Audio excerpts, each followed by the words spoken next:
Today is February 22nd. Pastor is saying to us, live above the world. Our opening scripture comes from the book of John, chapter 15, verse 19. If ye were of the world will love his own. But because ye are not of the world, but I have chosen you out of the world, therefore the world hateth you. God expects you to live above this world because you are not of this world.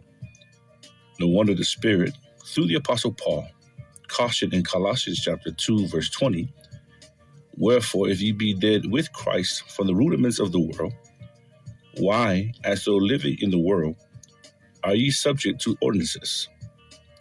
Refuse to allow your actions, reactions, thoughts, words, and responses to be influenced or conditioned by the elements and rudiments of this world. The world is subject to you.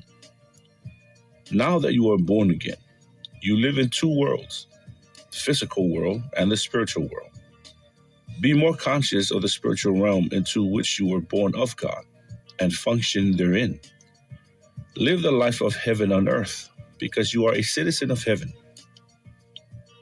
But our citizenship is in heaven. Philippians chapter 3, verse 20 of the English Standard Version.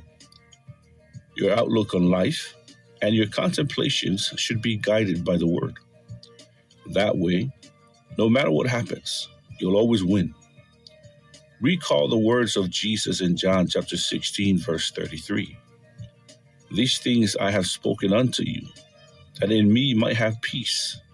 In the world you shall have tribulation, but be of good cheer. I have overcome the world. You overcame the world in him.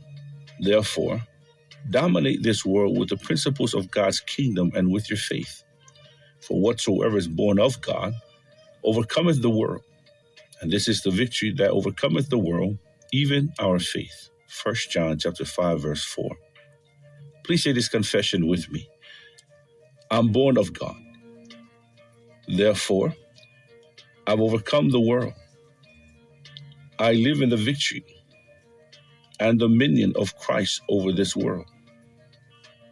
I'm in rest, health, wealth, security, and peace with prosperity. I influence my world with the principles of God's glorious kingdom. Blessed be God. For further study, please read Colossians chapter 1, verses 12 to 13, John chapter 16, verse 33 of the Amplified Classic, and Colossians chapter 3, verses 1 to 2. For the one-year Bible reading plan, please read Mark chapter 5, verses 21 to 43, and Leviticus chapters 22 to 23.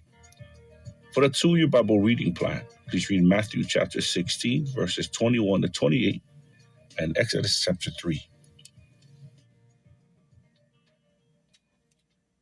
Rhapsody of reality.